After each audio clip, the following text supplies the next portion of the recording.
என்னக்கா ஜிமிக்கி உட்காந்து ஊட்டி விட்டுனுக்குற? ஐயா அதுக்கு ஊட்டினாதாம்மா சாப்பிடாது. அதுக்கு தட்டில் வச்சாலாம் சாப்பிடாது. அதுக்கு ஊட்டி விடணும் பிஸ்கெட்டு. அதுவும் அவங்க அண்ணன் ஊட்டக்கூடாது, அவங்க அப்பா ஊட்டக்கூடாது, அவங்க அக்கா ஊட்டக்கூடாது. நான் தான் ஊட்டி விடணும். ஊட்டி விட்டால் தான் சாப்பிடுவார். தோசை பிஸ்கெட்டு சப்பாத்தியெல்லாம் அவருக்கு ஊட்டி விடணும்.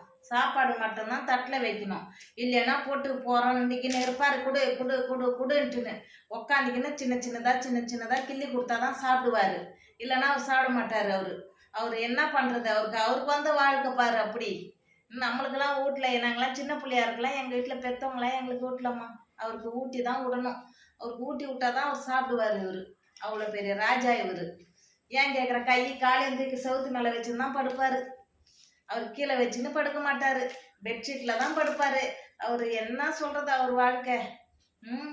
ஒரு எங்கேயும் போகக்கூடாது, புடவை கட்டக்கூடாது. அவருக்கு நைட்டியோட தான் இருக்கணும். புடவை கட்டிட்டா ஒரே சத்தம் தான், எங்கே போகிறேன்ட்டுன்னு. புருஷனே மேலே பழகுதுமா. இது பண்ணுற தொல்லை எனக்கு தாங்கலை.